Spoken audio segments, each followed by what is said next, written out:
Tapi kalau kalian dengar omongan saya pasti lupa. Maka gimana caranya apa yang kalian dengar kalian ingat, maka harus dicatat. Bersyukur kalau kalian sudah siap kertas dengan pulpennya. Saya adik-adik tidak akan ceramah, saya mau cerita aja. Ya. Hamdan wa syukran lillah, salatan wa salaman ala rasulillah wa ala alihi wa sahbihi wa man tabi'ahu bil huda wa mawala, amma ba'du. Yang saya hormati Bapak Kepala Sekolah, Bapak Yusuf, saya tahu beliau ini ternyata sudah pernah ketemu kami di SMP ya, Pak Yusuf ya, di SMP pernah acara di sana, dan saya enggak ternyata beliau sekarang sudah pindah di sini. Dan biasa kalau namanya Yusuf pasti ganteng.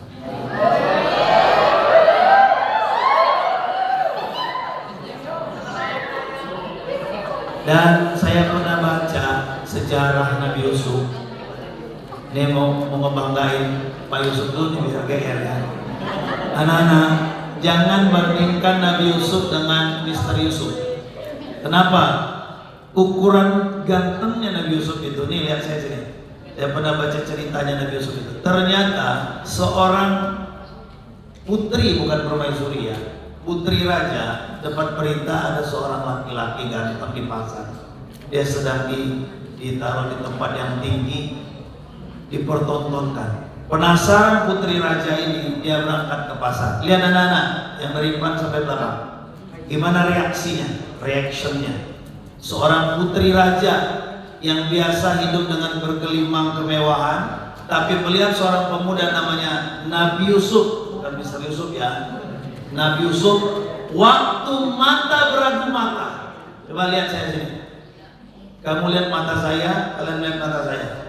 Itu waktu putri raja itu matanya bertatapan dengan Nabi Yusuf, tiba-tiba dia mengalami fana. Saking fana itu hilang ya, hilang kesadaran, pingsan. Jadi ukuran kalian ganteng itu adik-adik, kalau ada wanita yang melihat kamu pingsan, baru gantengnya seperti Nabi Yusuf. Ada nggak kalian pernah melihat laki-laki sampai kalian pingsan berarti tampannya seperti Nabi Yusuf? Belum ada ya? Ada dua kemungkinan Pak, boleh jadi pingsan, boleh jadi karena takut ya. Baik adik-adik sekalian, tadi sudah diperkenalkan nama saya Firmanullah. Saya ini lahir di Lampung Utara ya, kurang lebih 45 tahun yang lalu. Lahir di bulan Agustus tahun 80. Jadi saya punya anak seusia kalian. Anak pertama saya namanya Muhammad Alzam Akbar, usianya sweet 17. Baru kemarin liburan dari pesantren, nah dia salah satu santri di Pondok Pesantren Darul Qolam. Kalau kalian searching di YouTube ada Pondok Pesantren Darul Qolam. Alzam itu ganteng, dan saya mengaku saya kalah ganteng dengan Alzam. Karena dia blasteran ya, blasteran dari saya dan istri saya orang Jawa Barat. Alzam itu sosial kalian, dan alhamdulillah sudah punya SIM. Kalian sudah punya SIM belum? Belum. Kalau sudah SIM seperti segera bikin SIM. Saya bangga kalau kalian punya SIM. Kenapa? Berarti kalian sudah punya lisensi. Ya, mau ke sekolah, mau kemana aja, dan tahdusan bin Ima Alzam sudah bisa bawa mobil, sudah sampai ke Indramayu dia. Jadi saya nggak single driver, saya bisa suruh dia gantian. Jadi manfaat kalau kalian bisa bawa mobil. Oh Pak, saya nggak punya mobilnya, nggak apa-apa. Yang penting punya skillnya. Kalau punya skill, punya SIM, manfaat. Karena bisa bawa mobil itu skill, keterampilan. Ya Pak ya. Kalian punya motor harus punya SIM. Itu sekilas saya ya. Jadi saya boleh bilang kalian anak-anak, tanya saya ini yang pertama, boleh saya panggil kalian anak-anak? Boleh? Apa adik-adik? Adik-adiknya mau dipanggil adik, mau dipanggil anak? Bebas. Saya lebih senang manggil kalian anak. Kenapa? Karena ya itu tadi, saya nikah di usia 27 tahun, tahun 2007 punya anak Alzam, lahir 2007. Ada yang lahir 2007? Berarti sweet 17 ya. Sekarang kalian 2025, usianya masuk 17 ya. 16 bahkan 18. Baik anak-anak, saya panggil anak-anak aja supaya saya dengan kalian menjadi lebih dekat, tidak ada jarak. Bahwa saya hidup di era 80-an dan saat ini usia saya 45, nanti 2045, sekarang 2025 ya, 20 tahun lagi usia saya 65.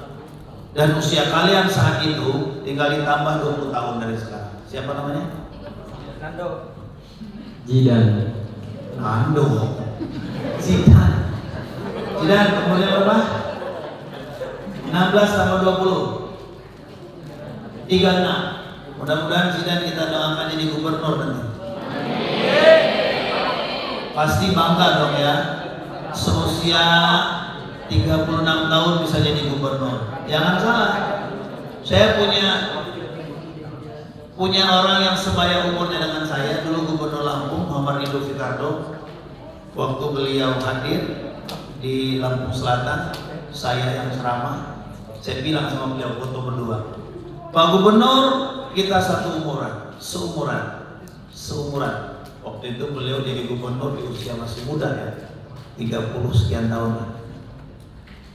Tapi nasib kita beda Pak Gubernur. Pak Gubernur Umaro, saya aparatur pemerintah juga, tapi saya bisa ceramah. Jadi saya bisa nyeramahin Pak Gubernur. Alhamdulillah. Jadi pengalaman saya bisa ceramah ini anak-anak buat motivasi kalian bahwa siapapun kita, catat ya, kalian calon pemimpin 2045, sekarang umur 15, 16, 17, tambah 20, kalian harus punya 3 skill keterampilan. Yang ini harus kalian miliki, dan mohon maaf Bapak Ibu Guru, Mister,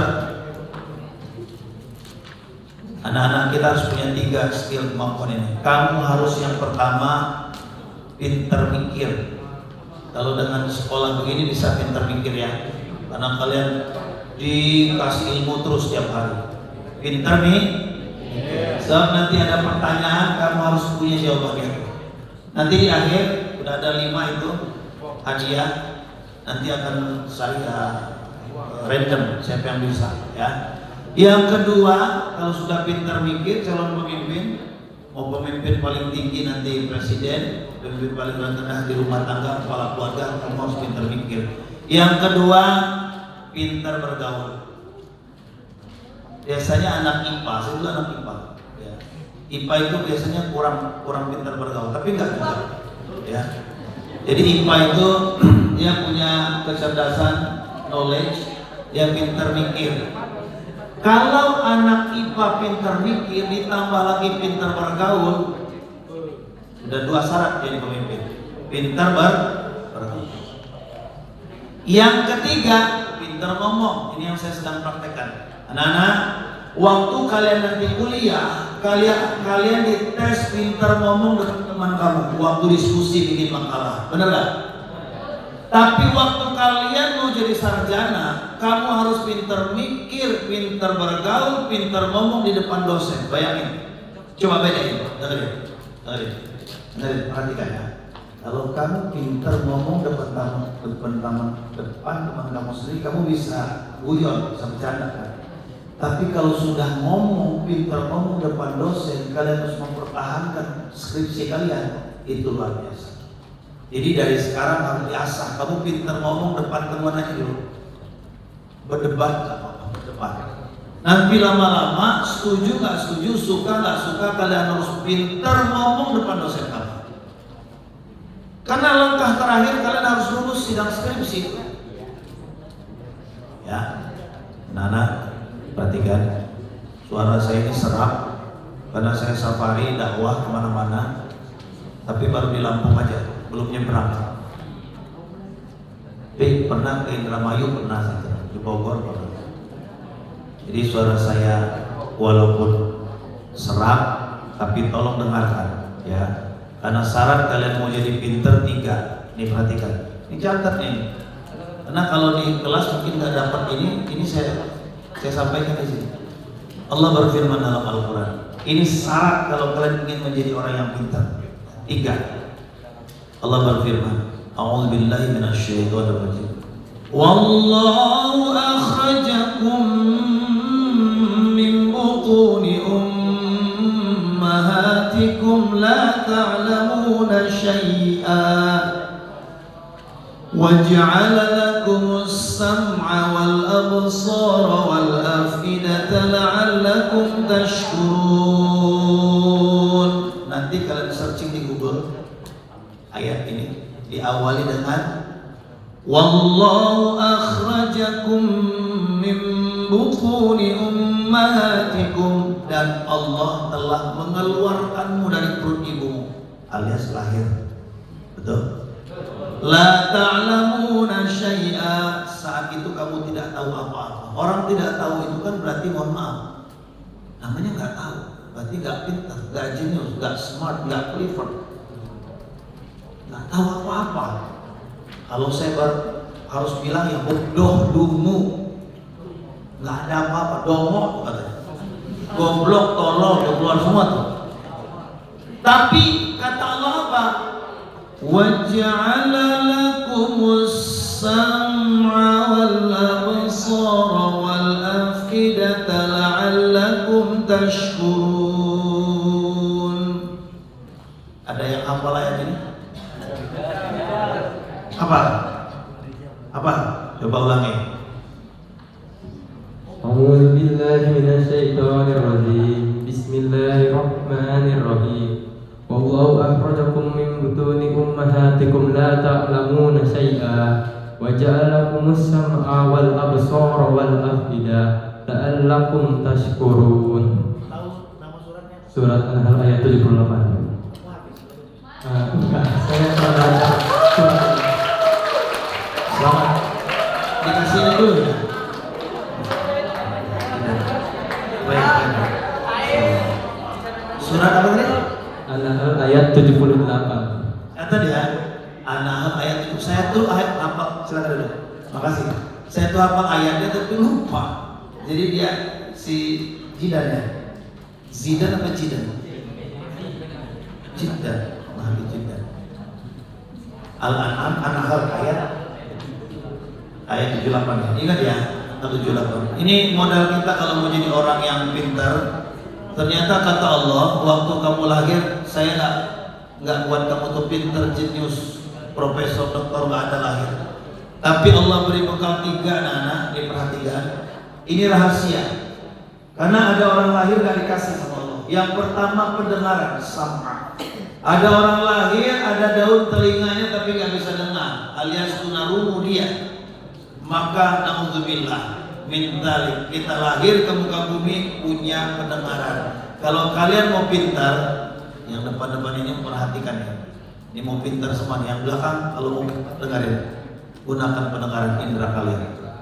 Ya, saya udah nggak ngajar SMA lagi.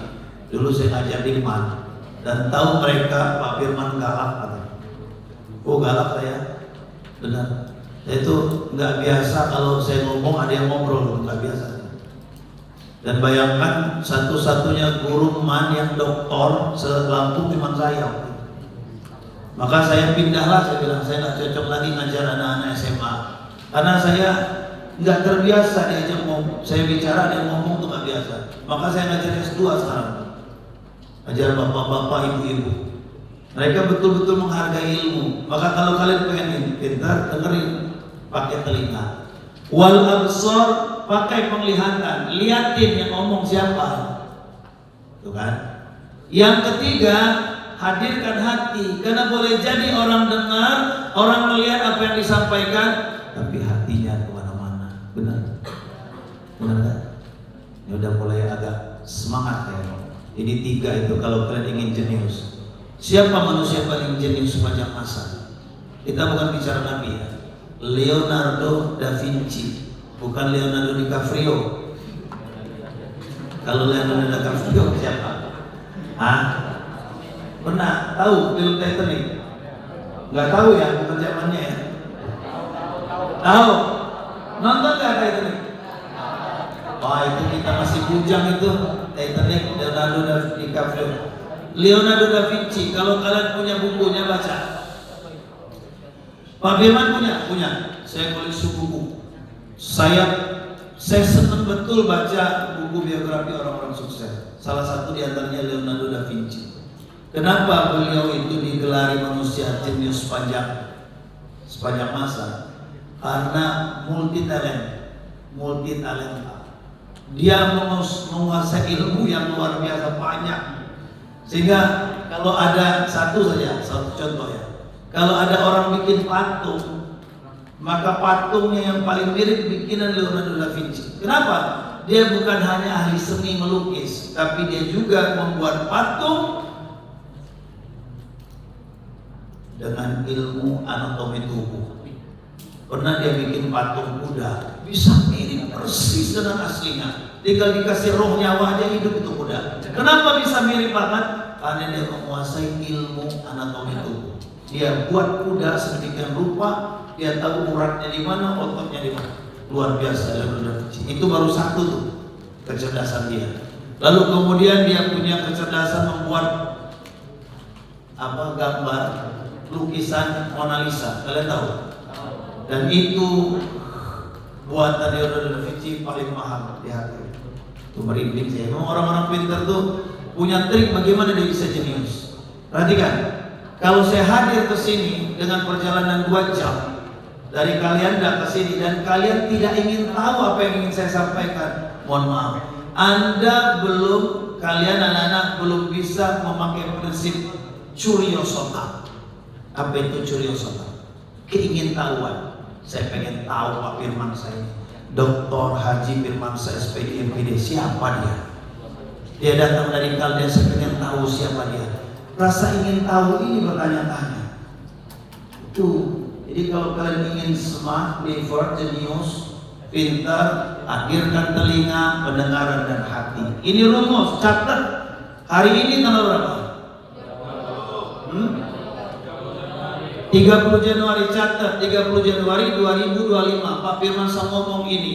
Nanti mudah-mudahan panjang umur 2045, saya umur 65. Kamu Jidan sudah umur 36. Jadi apa kamu? Kamu bisa cerita saya. Benar Pak, Bapak pernah ngomong ke saya. Surat An-Nahl ayat 78 bahwa dengan pendengaran, penglihatan, perasaan saya hari ini sudah jadi gubernur Pak. Alhamdulillah. Oh iya, seusia kalian 18 tahun ya, waktu saya di pesantren, saya baca buku Leonardo da Vinci. Gak percaya kalian? Bacaan saya sudah buku itu. Saya baca buku di negeri sufi. Usia-usia belasan tahun, teenager belasan tahun ini, seperti kalian, saya sudah baca buku-buku orang sukses. Saya punya buku Soekarno, punya buku Soeharto, punya buku Kiai Zainuddin MZ, punya buku orang-orang hebat. Saya baca. Saya pengen nanti ada orang yang membuat biografi hidup saya. Saya ingin nanti ada orang yang bikin buku tentang riwayat hidup saya. Maka saat itu saya baca buku Leonardo da Vinci, saya tahu prinsip yang pertama tatkala kita mau jenius seperti dia. Curiosota, keinginan. Saya pengen ini, pengen ini, pengen ini. Ditulis semua keinginan saya itu anak-anak. Waktu itu saya tulis ada 100 mungkin. Saya pengen segera wisuda, saya pengen melanjutkan S2, saya pengen melanjutkan S3, saya pengen belajar ini, saya pengen punya ini, saya punya ini, punya ini. Itu daftar itu ada di agenda. Tahu agenda ya? Di hari itu saya tulis di situ. Kalau saya buka sekarang saya sudah senyum anak-anak. Ini udah. Yang lucu, mohon maaf ya. Dulu di zaman 2000 tahun 99 atau 2000 itu saya nulis itu. Saya pengen punya mobil paling mewah namanya Fortuner. Dulu usia belasan tahun itu saya sudah kepikir pengen punya mobil yang saat itu udah mewah waktu itu tahun 2000 Fortuner. Fortuner udah ada belum ya? Pokoknya saya tulis mobil paling mewah. Tercapai nggak mobil itu? 2018 saya beli. Waktu saya jadi sekcam, sekretaris cabang, masuk ke kampung saya pakai Fortuner Pajero lah, sama lah ya, harganya sama. Ini mungkin sekcam paling kaya kalau. Dan saya beli sendiri, udah dibeli orang tua. Ya. Jadi mohon maaf anak-anak, saya cerita seperti ini buat motivasi kalian. Apa yang kalian inginkan catat sekarang. Nanti suatu saat kalian buka lagi di hari itu, agenda itu, pasti sudah kamu checklist apa-apa yang ingin kalian lahir. Satu hal, perhatikan anak-anak jenius semuanya. Si Leonardo da Vinci itu satu hari dia bikin 100 pertanyaan. Bayangin, orang jenius. Kita belum bahas Nabi Muhammad ini nanti. Leonardo itu bikin 100 pertanyaan satu hari, dan pertanyaan random aja, apa aja dia tanyain. Mengapa burung terbang? Mengapa cicak bisa makan nyamuk padahal dia nggak bisa terbang? Kenapa dia bikin 100 pertanyaan anak-anak? Dari 100 pertanyaan itu dia sortir, tahu disortir ya? Sortir dari 100 menjadi 10 pertanyaan yang berbobot. Nih dengerin, yang laki merinding. Karena ini luar biasa. Merindingnya kenapa? Saya praktekin, saya bikin 100 pertanyaan. Satu hari itu, pertanyaan pelajaran apapun itu, tanya. Dan ternyata kan Polek Sosbud, politik, sosial, budaya, semua itu kita tanyain. Nanti dari 100 saya sortir jadi 10. 10 pertanyaan ini mau gak mau harus saya temukan jawabannya. Hebat Leonardo da Vinci. Dari 100 dia sortir jadi 10 pertanyaan. Dari 10 itu dia cari jawabannya. Coba kalau kita melatih diri untuk selalu ingin tahu tiap hari, ya kan? Pengen ini tahu setiap hari, maka kalian akan jadi orang yang apapun yang ditanyakan bisa jawab. Pengalaman saya di pesantren anak-anak, ya. Ini mohon maaf, Mr. Yusuf, kalau saya boleh kasih masukan. Coba anak-anak lihat yang di depan, Mr. itu, pakai peci nggak? Nah, terus kenapa kalian nggak pakai peci? Ini saya kasih masukan aja. Pak, peci itu simbol orang mau sholat. Saya akan bicara itu anak-anak, bukan simbol mau sholat nanti. Dengerin dari sini. Kalian gak mungkin selamanya di SMA ini. Kalian akan terjun ke masyarakat. Mau lihat nanti kalau kalian udah kuliah KKN. Saya KKN di Cileles, Lebak, Banten. Firmansyah jadi ketua kelompok. Apa yang berkesan oleh masyarakat? Saya tampilkan sosok Firmansyah yang religius. Itu kan prinsip kalian kan? Ya kan? Prinsip pertama kan? Peci ini penilaian masyarakat. Ini bukan sosok nasional. Ini ciri religius. Excellent global. Saya tahu. Excellent saya tahu, global saya tahu. Tapi religius dulu saya bahas. Kalau kalian tampilannya begini di masyarakat, orang akan menilai smart global itu ya begitu-gitu aja, sama dengan SMA lain lah kira-kira. Tapi kalau kalian tampilkan waktu acara keagamaan kalian pakai peci, itu nilai poin tuh. Pak, itu kan penilaian manusia. Kita ini hidup berbudaya. Jujur aja, kalau saya datang ke sini, saya nggak pakai peci gimana? Pengajian loh. Nah, ini masukan buat kalian. Kalau perempuan udah bagus ya. Jadi yang sudah pakai peci pertahankan, gak usah malu. Jangan nggak percaya.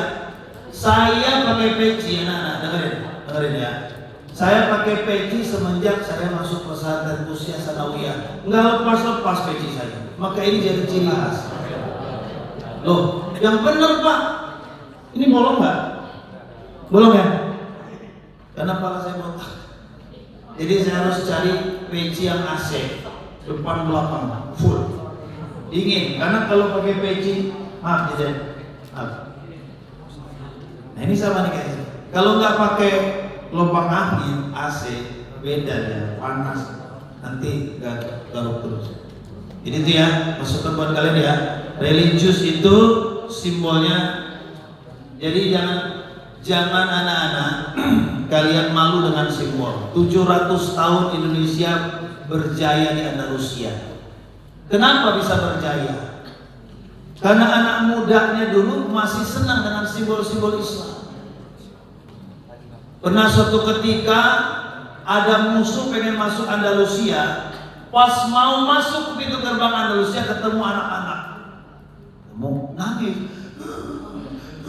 Kenapa kamu nangis?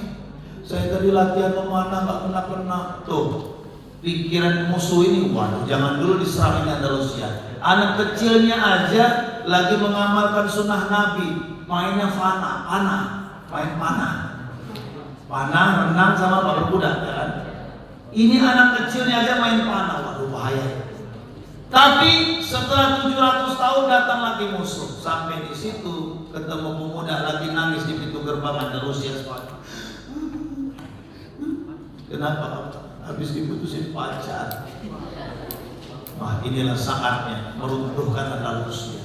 Mentalnya udah bukan mental pejuang lagi. Maka hancur Islam karena lagi pegang simbolnya. Peci simbol Islam.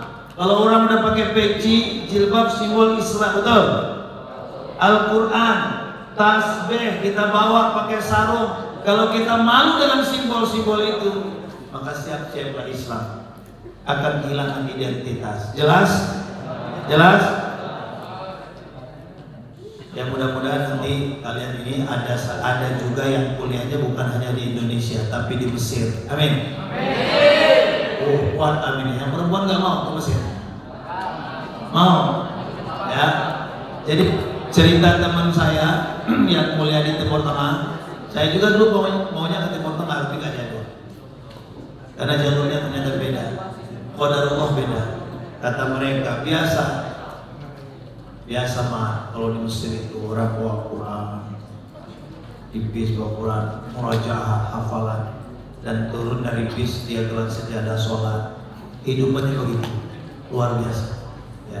Maka saya ini terima kasih sekali dengan sekolah-sekolah Islam terpadu seperti ini. Sekolah-sekolah Islam, anak-anak kita dididik dengan simbol-simbol agama. Kalau nggak dengan itu, apalagi yang menjadi kebanggaan kita. Ya, jelas ya. Nah, jadi apa tadi yang menjadi bekal kalau pengen pintar? Pendengaran pakai, penglihatan. Kalau kalian nggak pakai hati ngaji seperti ini, kalian anggap ini sedang materi biasa aja. Padahal ada hadisnya. Tolong nanti sidang hafal hadis. Ya, majtama qaumun fi baitin min buyutillah. Yatsluna kitab Allah Ta'ala wa yatadarasuna bainahum illa nazalat alaihimus sakinah yang pertama wa ghasyiyatuhumur rahmah yang kedua wa hafathumul malaika yang ketiga wa dzakarahumullahu fi man indah yang keempat. Kita ini ngaji.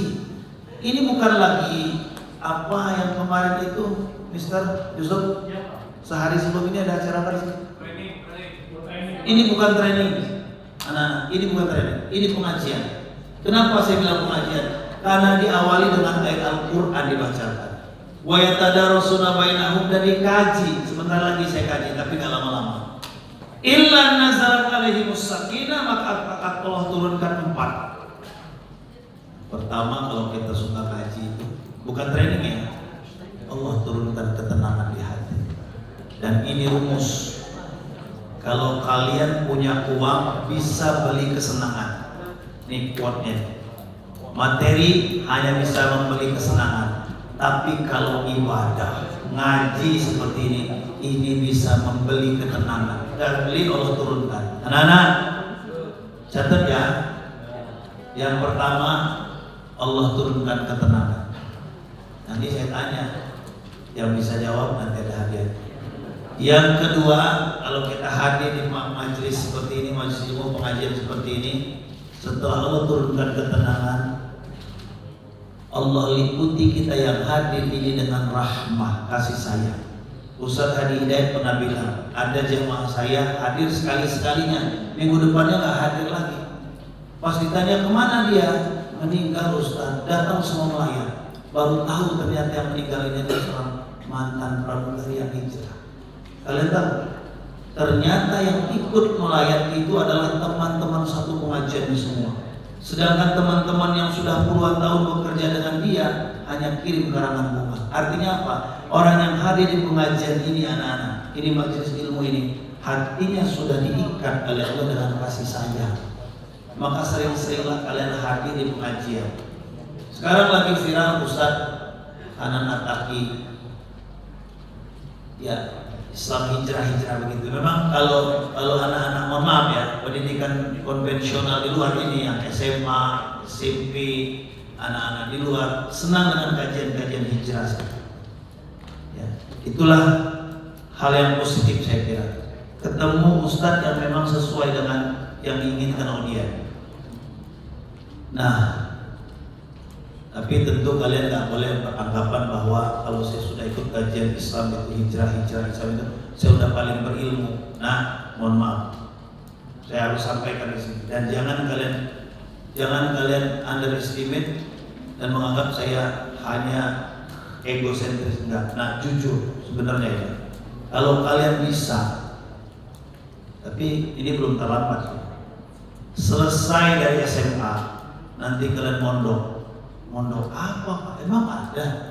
Waktu saya kuliah mondok ada. Kalau kalian kuliah di Jogja itu mondok. Apa bedanya Pak? Saya sekolah Islam Terpadu dengan pondok, beda. Kalau pondok itu saya 16 tahun di pondok. Ya, 16 tahun. Sanawiyah aliyah 6 tahun dan saya ngajar 10 tahun. 24 jam belajar ilmu agama, tafaqquh fiddin. Maka saya khawatir, mohon maaf ini, kalau kita sekolah umum tanpa ada embel-embel Islam Terpadu, nggak bisa ngaji, boro-boro tafahum, tadarusnya nggak bisa, bacanya baca tulisnya nggak bisa. Ini tingkatan Al-Quran itu 4. Yang pertama, talayat surutilawah, dibaca bacaan panjang pendeknya dulu, benar nggak? Bismillahirrahmanirrahim. Subhanalladzi asra bi'abdihi laila. Itu qori'ah, dia bacanya bagus. Tapi di atasnya qori'ah yang disebut ahlullah, keluarganya Allah, itu disebut hafidhah 30 juz. Ada yang sudah 30 juz? Juz 30? Ada, banyak juz 30. Mudah-mudahan kalau kita nggak hafiz, saya nggak hafiz Quran, tapi mudah-mudahan anak saya nanti hafiz Quran. Jadi doa itu begini, ya Allah jadikanlah anakku qori'ah, hafizah. Tingkat 2 atau level 2? Stage 2 level 2 itu hafiz. Yang ketiga, ya Allah jadikanlah anakku alimah. Apa? Setelah bacaan Qurannya bagus, hafalannya Qurannya banyak. Yang ketiga dia paham Quran itu yang ketiga tingkatannya. Catat kalau mau dicatat. Jadi kalau sudah yang ketiga dia alimah, berarti apa? Sudah dia qori, kemudian dia hafizul Quran. Yang ketiga dia paham Al-Quran. Kenapa? Dia belajar bahasa Arab, belajar ilmu turunan Al-Quran. Nih, lihat sini. Mohon maaf, kalau di SMA nggak dipelajari, tapi kalau di pesantren ulumul Quran itu banyak turunannya. Ulumul hadis, mustalahul hadis, nahwu, sorof, tarikh, adab, lughah, semua yang mendukung pemahaman Al-Quran. Baru dia jadi alimah. Mohon maaf dengerin. Walaupun kamu sudah belajar dengan otodidak melalui YouTube, melalui Facebook, melalui guru-guru hijrah kamu, kalau kamu ketemu alumni pesantren, jangan kamu merasa paling pintar. Karena mengapa? Mereka bisa bahasa Arab, bisa nahwu, sorof, mustalah hadis, tarikh, adab, lughah, tarikh Islam. Untuk menjadi alimah, dengerin. Tingkat ketiga alimah. Baru yang keempat yang paling tinggi, ini berdasarkan hadis tidak, ya. Yang keempat apa? Yaitu ta'amul Quran. Dia mengamalkan Quran. Sudah dia qori'ah, hafizah, alimah, da'iyah. Dia amalkan Al-Quran. Itu ada hadisnya. Inna lillahi ahlina minan nas. Sesungguhnya Allah punya keluarga dari golongan manusia. Ada? Allah punya keluarga dari golongan manusia? Sahabat bertanya, ya Rasulullah, manhum ya Rasulullah? Siapa mereka ya Rasul? Allah kok nggak beranak, nggak diperanakan, kok punya keluarga? Apa sabda Nabi? ahlul Quran hum ahlullah. Siapa mereka ahlul Quran yang disebut keluarganya Allah?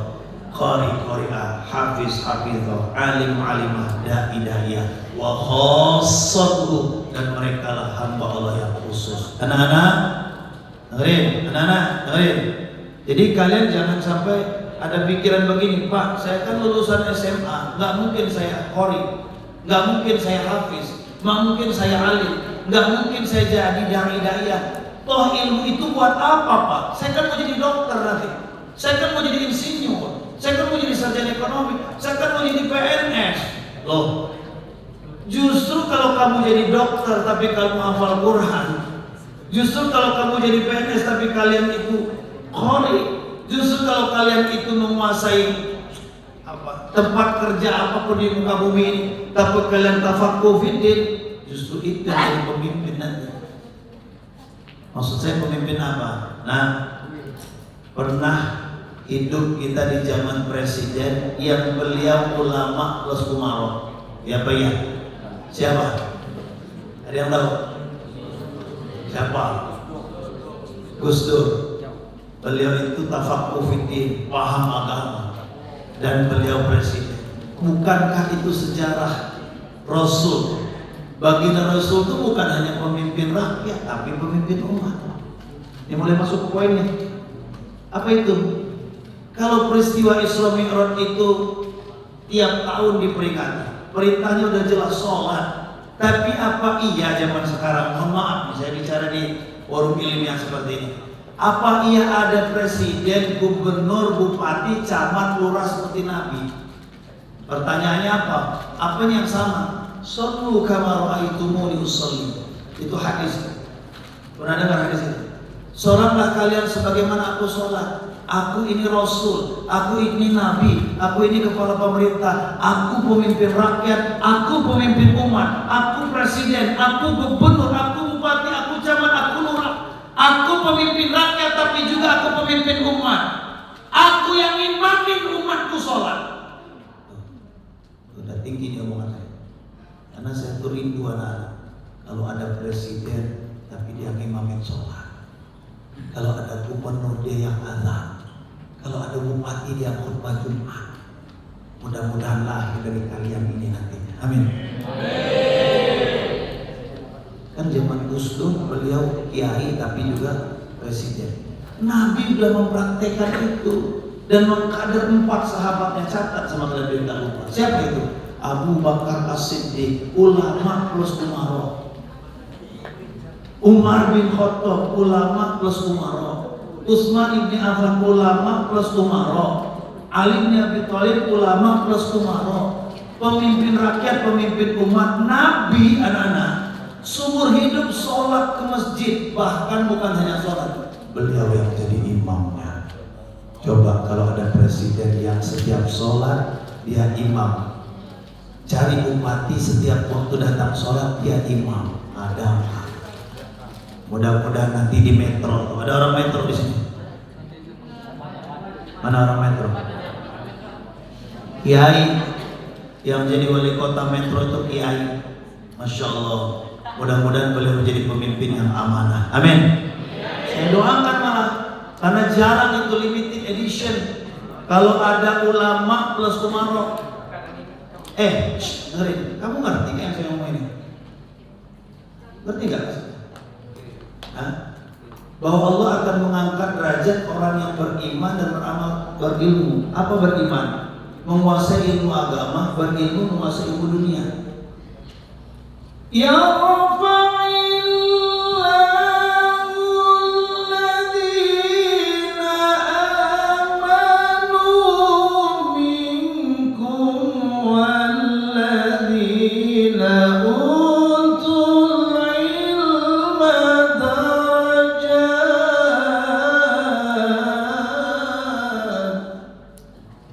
Allah akan mengangkat derajat yang pertama orang yang beriman, ulama. Walladzina utul ilma umara. Ilmu dunia, ilmu akhirat dia kuasai, maka akan diangkat derajatnya oleh Allah. Maka terbukti kan? Terbukti dari sekian banyak presiden, Gus Dur Abdurrahman Wahid itu yang paling dikenal. Apa yang dikenal Pak? Orang beliau dimakzulkan? Belum tahu. Wan nasu a'da'un wa jahiluhu. Kalau orang itu nggak tahu pasti ya diantipannya. Tapi kalau sudah kenal luar biasa Gus Dur. Gara-gara beliau, tahu nggak kalian? Ramadan libur sebulan penuh. Iya nggak? Alami nggak begitu? Kapan? Usia berapa? Waktu berapa usia kamu? Gus Dur pimpin Indonesia. SD. Libur sebulan. Kenapa? Karena ulama plus umaro. Kita rindu tuh pemimpin yang begitu. Iya Pak ya. Jadi anak-anak udah setengah jam ya. Ini poin nih yang ingin saya sampaikan. Ada rumus E sama dengan M kali C kuadrat. Apa itu? Udah pernah saya sampaikan belum? NC, rumus NC E sama dengan M kali C kuadrat. E apa? Hah? E itu apa? E sama dengan M kali C kuadrat. E nya itu apa? Energi. Coba hadiahnya.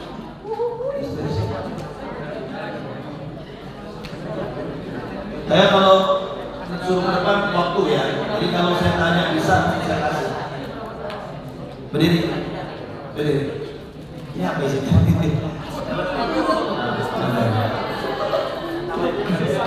Nabil. Ya, tepuk tangan mana Nabil? E sama dengan energi.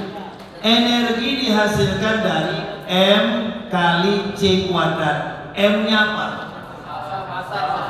Massa. C-nya cahaya. Cahaya kuadrat. Nah sekarang isomeron anak-anak. Coba bayangkan isomeron. Saya ingin mengajak kalian berpikir karena ini anak-anak yang sudah dewasa. Tunjukkan kedewasaan kalian. Kalau kalian sudah masuk dewasa, tunjukkan kedewasaan. Saya lagi serius. Jangan ngobrol. Nanti waktunya saya pulang boleh ngobrol.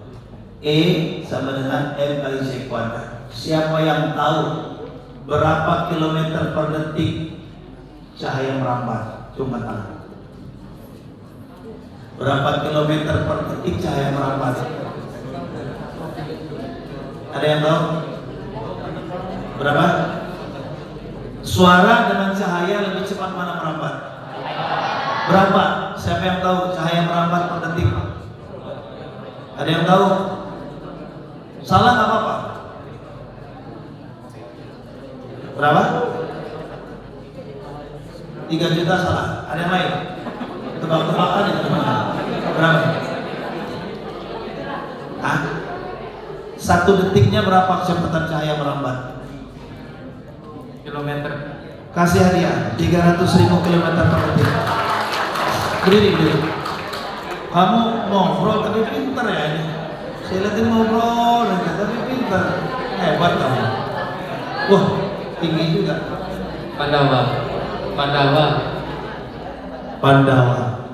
Pandawa tingginya berapa? 177. Seumuran Pandawa 15. Tuh bongsor juga ya. Saya umur 17, 18, 177. Tapi sekarang sudah 180 saya. Tambah tinggi nanti ya. Gerak-gerak terus ya. Ya Pandawa ya. Gerak-gerak tuh apa maksudnya? Memanfaat. Baik, 300.000 kilometer per detik. Siapa yang bisa ngaliin? Energi isrometer dihasilkan dari perkalian M, massa. Massa itu waktunya kapan? Siang atau malam? Lailam minal masjidil harami ilal masjidil aqsa. M malam. Waktu malam kali cahaya kuadrat. Kenapa cahayanya ada 2? Ada yang tahu? Astromeron cahayanya ada 2. Cahaya pertama dari mana? Bukan, maksudnya berasal dari mana cahaya kuadrat itu? Cahaya pertama cahaya apa? Ada yang tahu? Bukan, tadi laki-laki terus. Cahaya apa yang pertama? Ada yang tahu? Cahaya Enggak kamu, apa? Bulan. Salah. Bukan bulan. Apa? Jangan malu-malu, salah nggak apa-apa. Ada yang tahu? Nggak ada anak-anak? Ada. Yang laki-laki ada yang tahu? Pintar-pintar yang laki-laki. Cahaya apa? Bintang bukan, bulan bukan. Yang menemani Rasul Isra Mi'raj itu jadi energi beliau. Apa? Berdiri. Hadiahnya sini. Cahaya buruk.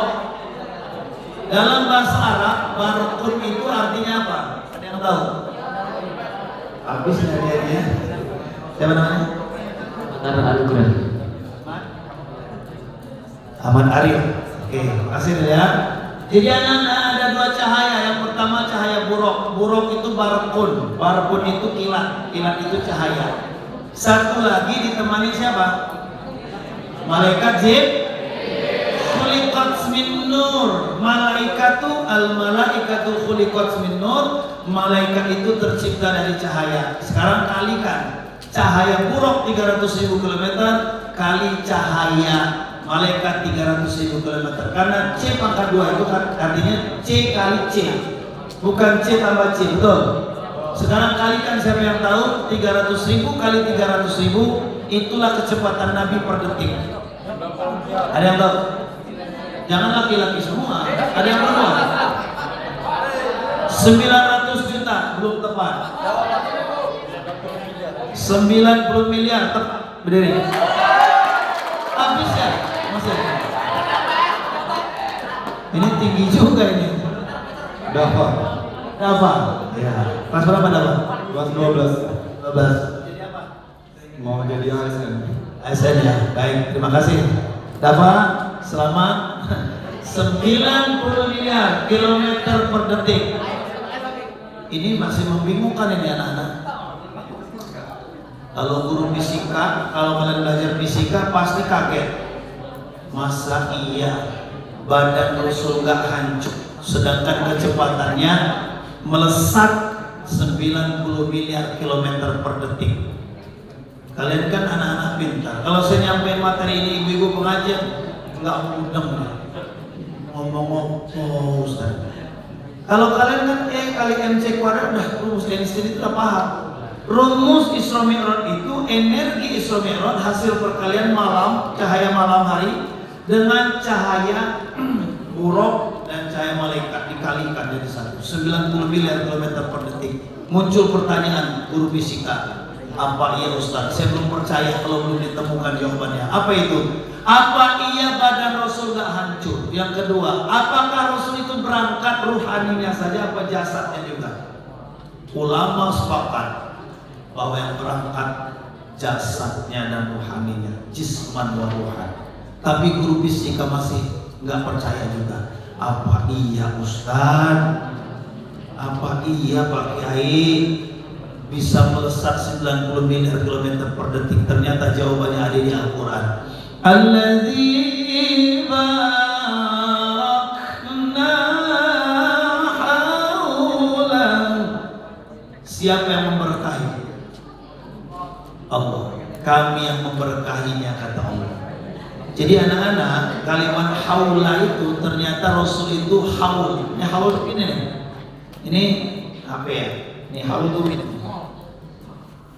Yang kami berkahi perputarannya, sekelilingnya. Beliau berkeliling. Kalau kalian tahu blender tahu? Ada nggak blender yang diputar tiba-tiba terbang dia ke atas? Ada? Atau kalian nyuci baju di apa? Mesin cuci kamu putar terbang mesin cucinya kan? Karena kecepatannya belum 90 miliar kilometer per detik. Ada alat itu di Jerman dan itu sudah dites sama seorang ilmuwan Profesor Dr. Kiai Haji Mahmudin Arsyad, kakak kelas saya di pesantren. Ji katanya, dia bilang panggil saya Kiai, saya sama teman-teman saya meneliti benda itu di lab Jerman. Karena saya meneliti disertasi saya go internasional dengan 10 ilmuwan dunia. Kami ke lab, kami teliti ada sebuah benda di lab, kami putar dengan kecepatan tertentu, ya dia nggak cerita sih berapa kecepatan tertentu itu. Yang jelas tujuannya kan secepat-cepatnya. Kalau 90 miliar kilometer per detik, kilometer loh ya, secepat apa ya? Saya pernah bawa mobil di tol. Ini cerita aja ya, nggak boleh ditiru, jangan ditiru. Saya pernah ngejejek gas 180. Dia masih mau naik, saya bilang mobil itu per kilometer bukan per detik, betul? 200 km per kilometer per jam, bukan per detik. Ini 200, 300 ribu, 900 ribu kilometer, 90 miliar kilometer per detik. Maka diputar benda itu di lab, karena kecepatan tinggi dia nggak putar lagi, malah terbang. Paham? Sampai di sini paham? Sampai di sini paham? Peristiwa Isra Mi'raj makul, masuk akal. Karena Nabi bukan melesat seperti meteor, seperti mercon, seperti jet, seperti Apollo, tidak. Tapi beliau berputar, alladzi barakna haula, beliau berputar sehingga tidak ada gaya gravitasi bumi. Beliau terbang. Subhanalladzi asra, maha suci Allah yang telah memperjalankan hambanya. Ini yang ngomong siapa? Yang berfirman siapa? Allah. Allah memuji dirinya sendiri. Jadi Allah ingin memperlihatkan kepada kita semuanya, ini loh aku Tuhanmu. Dengan tanda-tanda kebesarannya berupa peristiwa Isra Mi'raj. Allah maha besar, Allah maha suci, sanggup memperjalankan hambanya menembus alam dunia, alam nas, alam manusia, alam malakut, menembus alam jabarut, alam lahut, sampai alam ketuhanan. Subhanallah. Malaikat itu terbuat dari nur, cahaya. Dia sampai ke alam malakut aja, langit ketujuh. Tapi dari langit ketujuh ke alam lahut, alam ketuhanan, pamit gak bisa, karena saya akan terbakar hancur. Nah, ini manusia namanya Nabi Muhammad SAW bisa langsung berjumpa dengan Allah tanpa dikawal dari langit ketujuh ke Sidratul Muntaha, bertemu langsung dengan Allah ruhan wa jisman, mendapat perintah sholat 50 kali sehari semalam, 50 waktu. Akhirnya apa? Dikurangi jadi 5. Tapi 5 ini sama dengan 50, sebagaimana ayat Allah, man jaa bil hasanati falahu asyru amsalihha. 5 kalau lipat gandakan 10 kali lipat. Berarti sholat 5 kali sehari semalam sama dengan 50 kali. Yang tadi subuh sholatnya berjamaah, kecungkan tangan. 1, 2. Iya, sholat subuh mah sholat subuh semua. Tapi yang berjamaah, kecungkan tangan. 1, 2, 3. Ya, dah apa-apa. Yang penting sholat ya. Anak-anak yang tadi sholat subuh, yang nggak sholat berarti lagi halangan nih. Sholat subuh semua? Yang berjamaah, kecungkan tangan. Memang itulah kelemahannya ibu-ibu ya, Bu Guru ya. Perempuan ini yang masih subur, bukan yang menopause. Dia itu sebulan pasti berkurang seminggu, ya kan? Karena menstruasi. Sudahlah pahala sholat secara kuantitas kurang dibandingkan laki-laki karena full. Sudah itu nggak mau jamaah. Coba didengar dengan iman anak-anak perempuan. Dengerin dari depan ke belakang. Sampai kamu nikah nanti punya anak, kalau kamu nggak dengerin omongan saya ini, maka sampai kapanpun kalian nggak mungkin bisa menyamai pahalanya laki-laki. Karena laki-laki soalnya berjamaah di masjid. Kamu udah sholatnya sendiri dipotong mens. Mau sampai kapan? Secara kuantitas iya sudah berkurang. Begitupun kualitas nggak mau jamaah. Ustaz, Pak, saya nggak punya adik, nggak punya adanya kucing. Masa iya saya jamaah sama kucing? Kalian punya ibu kan? Masih ada ibunya? Kalau ibunya sholat subuh berjamaah, ayo subuhnya di rumah ajak berjamaah. Paham nggak saya ngomongin ini? Dengerin, paham nggak? Sampai kiamat, dengerin saya ngomong. Kamu nggak mungkin menyamai pahalanya laki-laki karena pasti kamu men. Sudah bilangannya kurang, ditambah lagi kamu nggak jamaah, tambah. Coba anak-anak laki-laki. Kalau Rasul bersabda, sholatul jamaah afdalu bisab'in wa ishrina derajat. Kalau ada ulama mengatakan 27 derajat itu 27 Pangkat 27 bayangin.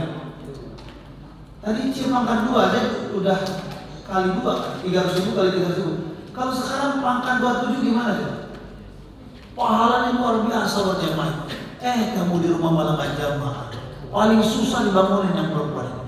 Kenapa? Karena saya punya anak usia kali kalau udah subuh. Kenapa ngantuk? Malamnya main HP. Betul? Betul nggak? Begitu tuntut dari handphone iPhone Pak. Boleh nak kamu iPhone saya bilang. Tapi ranking 1 beneran dia ranking 1. Yang 13 saja mau dan tanggung yang 15 kali. Saya beli yang 15. Tapi kejadiannya apa? Subuh tetap kesiangan. Allah Akbar. Ranking 1 memang di pesantren. Tapi godaan kalian berada anak ya, sudah sholatnya nggak jamaah, dipotong lagi mes, maka kalian anak-anak laki-laki pahalanya banyak. Alhamdulillah. Dan kalian ini kita ini rutin pengajian seminggu sekali. Benar nggak? Dengan mendengarkan khutbah Jumat. Maka saya pesan dari depan ke belakang, kalau dengerin khutbah Jumat, mudah-mudahan dapat pahala, dapat barokah, dapat ilmu. Amin. Dengerin, jangan nanti kamu keluar sholat Jumat yang begini. Kok aneh ya? Aneh apa? Tadi sholat Jumat nggak ada khutbahnya. Kok bisa? Ya tahu-tahu komatku, kamu yang turu. Tidur dia waktu Jumat tidur bangun-bangun, komat. Dianggapnya ini sholat Jumat sesat, katanya nggak ada khutbah Jumat. Padahal dia tidur. Jadi anak-anak dengerin khutbah Jumat itu pengajian kita seminggu sekali. Insya Allah. Oke, sudah jam setengah 11. Jadi kesimpulannya begini anak-anak, dengerin dari pojok ke pojok. Kamu silahkan ikuti peringatan Isra Mi'raj di mana-mana. Tapi kalau kalian nggak juga istiqomah sholat berjamaah, saya kira sia-sia. Karena Nabi sabdakan, tiru aku sholat Nabi di masjid, berjamaah di awal waktu.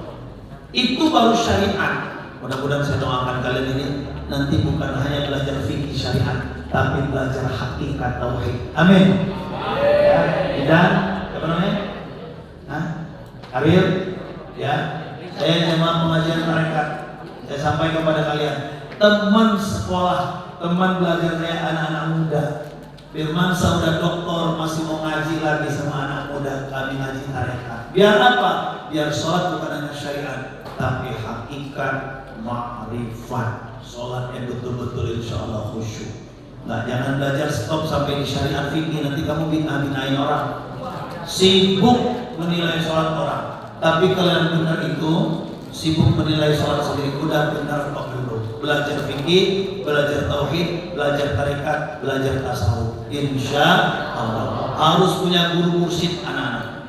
Jujur ya, Pak Firman saya ini tak berhenti belajar. Long life education.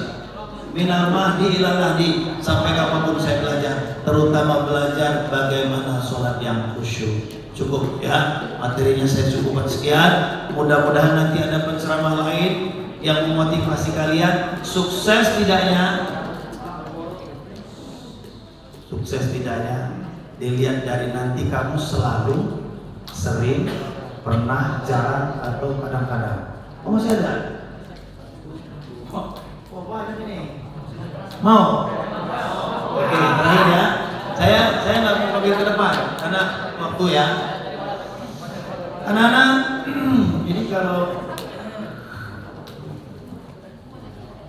ada 5 ya, baik. Saya mau kasih ke perempuan dulu. Kasihan ya perempuan produk dari tadi. Udah dicatat semua? Anak-anak, saya baca tadi ayat di Al-Quran. Subhanalladzi asra bi'abdihi lailan minal masjidil haram ilal masjidil aqsa. Di manakah Masjidil Haram itu? Yang gampang aja kamu masih ragu-ragu. Coba, di manakah Masjidil Haram itu? Di mana? Masjidil Haram di mana? Di mana Masjidil Haram? Tadi udah ngacu. Di mana? Hah? Jawab aja. 1, 2, 3. Salah. Ada yang lain? Siapa yang tahu Masjidil Haram ada di mana? Ayo. Di mana? Hah? Salah lagi. Di Mekah. Ya, nih. Masjidil Haram di Mekah, bukan di Madinah. Kalau di Madinah, Masjid Nabawi anak-anak ya. Lailam minal masjidil haram ilal masjidil aqsa. Masjidil Aqsa di mana? Di Palestina. Iya. Ilal masjidil aqsa alladzi barakna haula. Apa arti haula? Yang lain terjelas. Haula. Haula apa arti haula? Apa? Allah bukan? Iya. Iya, ya, jadi Rasul itu berputar ya.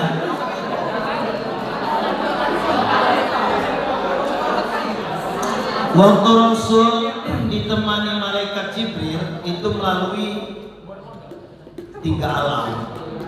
Alam nasut, alam malakut, alam lahut. Apa itu alam lahut? Ada yang dengar nggak tadi? Malaikat Jibril nggak bisa masuk alam lahut. Apa itu alam lahut? Alam ketuhanan luar biasa. Pinter-pinter makanya. Terakhir, waktu dapat perintah sholat itu kan 50 kali dikurangi jadi 5. Lalu kemudian nilainya tetap 5 dilipat gandakan jadi 10, 50 kali. Terus Nabi bersabda, "Shollu kama ra'aitumuni usolli." Sholatlah kalian sebagaimana aku sholat. Rasul itu 3 poin tuh. Sholatnya Nabi itu. Ada yang bisa jelaskan? Apa aja 3 poin sholatnya Nabi? Yang pertama, yang kedua, yang ketiga, ini pemungkas. Ada where, when, how. How, when, where. 3 itu. Poinnya 3. Ada yang bisa? Ini pemungkas ini. Ya. Apa? Rasul, tirulah aku sholat, kata Nabi. Sholat Nabi itu seperti apa? Yang pertama,